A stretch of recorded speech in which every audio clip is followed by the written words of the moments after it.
নমস্কার, কেমন আছেন সবাই? আলাপচারিতার নতুন একটি ভিডিওতে তোমাদের সকলকে স্বাগত। আমরা অনেক দিন পর সকাল সকাল বেরিয়ে পড়লাম জাপানের world heritage site Nikko city ঘুরতে। চলুন সেটাই তোমাদের সাথে ভাগ করে নিই। তো আমরা সকাল ওই 7টা নাগাদ আসাকুসা স্টেশনে চলে এলাম। নিক্কো সিটি জাপানের তোচিকি প্রিফেকচারে অবস্থিত। আমি, আমার হাজব্যান্ড আর আমার হাজব্যান্ডের ফ্রেন্ড মিলে আসাকুসা স্টেশনে পৌঁছলাম।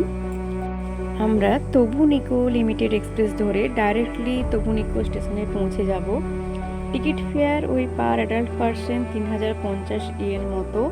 তো দেখুন আমাদের ট্রেন চলে এসেছে, আমরা ট্রেনে উঠে পড়লাম। তো এই ট্রেনটা সত্যিই ভীষণ সুন্দর ছিল, কিন্তু এই ট্রেনের রুট অনেক রকমেরই আছে। আপনি যদি লাক্সারিয়াস জার্নি করতে চান তাহলে অবশ্যই স্পেশাল এক্স ট্রেন ধরে যেতে পারেন। সেক্ষেত্রে আপনার ওই 3340 ইয়েন ফর স্ট্যান্ডার্ড সিটে ওয়ান ওয়েতে পার অ্যাডাল্ট পারসন আপনাকে বেয়ার করতে হবে।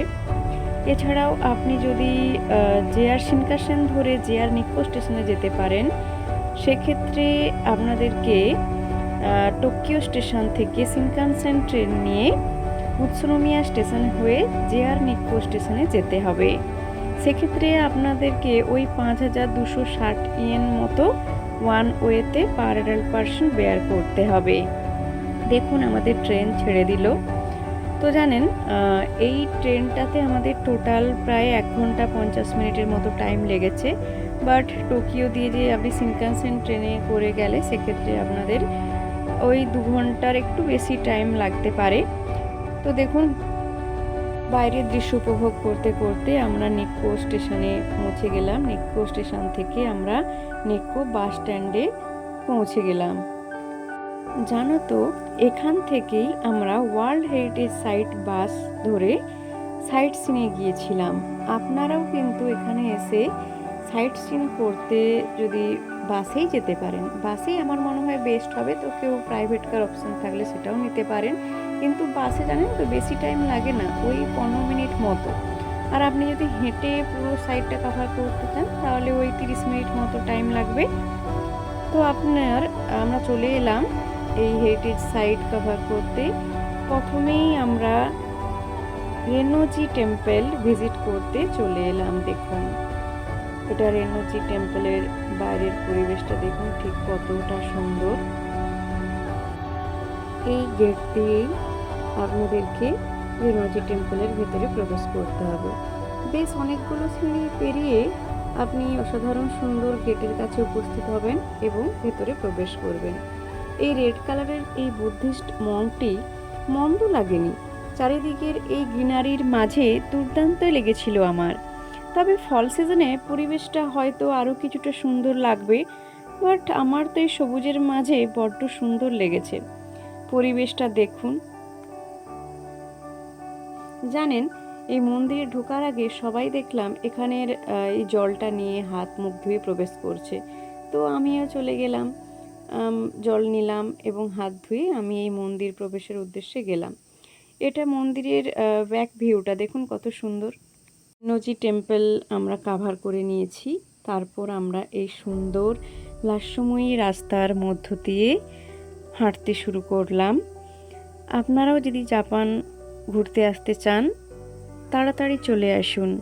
সত্যি জাপানের কিছু কিছু জায়গা আছে ভীষণই সুন্দর, তার মধ্যে নিক্কো অন্যতম। দেখুন আমরা ওই 10 মিনিট মতো হাঁটা লাগালাম এই রাস্তার মধ্য দিয়ে। তারপরেই আমরা পৌঁছে যাব জাপানের one of the most famous lavishly decorated shrine Toshogu শ্রাইনে। দেখুন এই রাস্তা দিয়ে যেতে যেতে এটা মনে হয় কোনো ওয়াটারফলসের জল হবে হয়তো, এতটা স্বচ্ছ জলটা দেখে বেশ ভালোই লাগলো জানেন তো। তো এখানে আমি ভিডিও একটু করে নিলাম। দিয়ে দেখুন আমরা সেই বিখ্যাত ল্যাভিশলি ডেকোরেটেড শ্রাইন তোসুগু শ্রাইনে পৌঁছে গেলাম।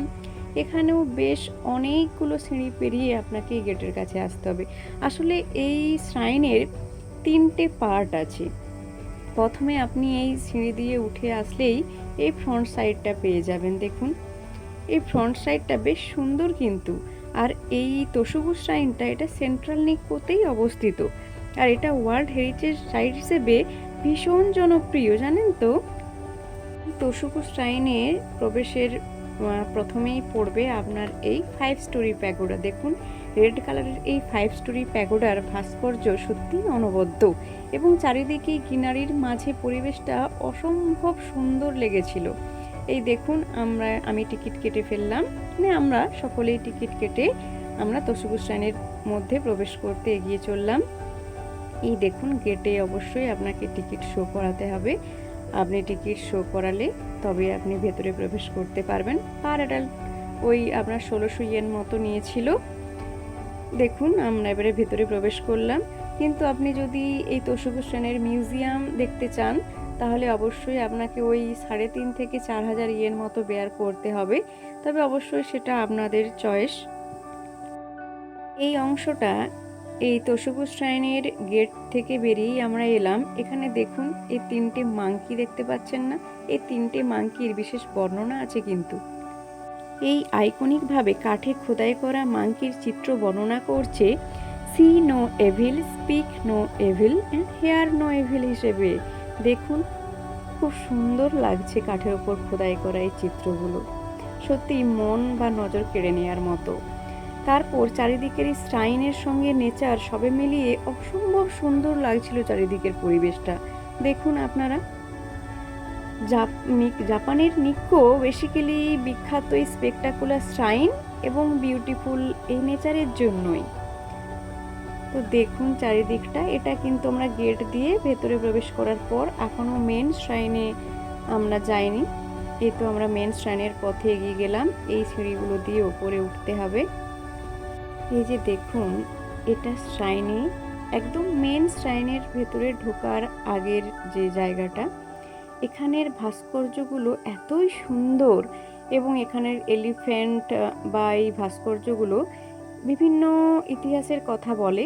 কিন্তু এই ইতিহাসের ব্যাপারগুলো জাপানে আমি তো এই রিসেন্ট ধরুন 1-1.5 বছর এসেছি, তাই আমার ঠিকমতো জানা নেই, তাই আপনাদের সাথে শেয়ার করতে পারলাম না। দেখুন আমি চলে এলাম একদম এই বিখ্যাত গেটের কাছে। এই তোশুকু শ্রাইন ভীষণ মানে মোস্ট পাওয়ারফুল শ্রাইনের মধ্যে পড়ে জাপানের, জানেন তো। মানে প্রতিদিন প্রচুর প্রায় হাজার হাজার ট্যুরিস্ট বিভিন্ন দেশ থেকে এখানে ভিজিট করতে আসছে, জানেন। আপনি এখানে পৃথিবীর বিভিন্ন প্রান্তের মানুষের সাথে সাক্ষাৎ হয়ে যাবে আপনার। তো সবাই কিন্তু বেশ আগ্রহী সহকারেই কিন্তু এই শ্রাইন ভিজিট করছে। দেখুন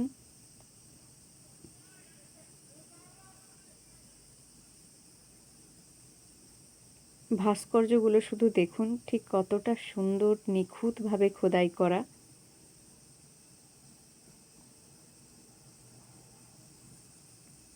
আমি যতটা সম্ভব পেরেছি আপনাদেরকে সুন্দর করে দেখানোর চেষ্টা করেছি। আপনারা দেখুন আর বুঝতে পারবেন ঠিক কতটা নিখুঁত কারুকার্য থাকলে এত সুন্দরভাবে ফুটিয়ে তোলা যায় শ্রাইনটাকে। দেখুন তো এটাই হচ্ছে মেন শ্রাইন। আমরা মেন শ্রাইনের কাছে চলে এলাম। আপনি যদি প্রকৃতিপ্রেমী হন তবে নিক্কোতে অবশ্যই আপনি 2 দিন অথবা 4 দিন স্টে করতে পারেন। সেক্ষেত্রে আপনাকে ওই 2 ডে পাসের জন্য Nicco pass world heritage area নিলে আপনার বেস্ট হবে। সেক্ষেত্রে টিকিট মূল্য আপনার ওই 2120 ইয়েন মতো পড়ে। আর যদি আপনি নিক্কোর সব স্পটগুলো ঘুরে কভার করতে চান তাহলে নিক্কো পাস অল এরিয়া নিতে পারেন।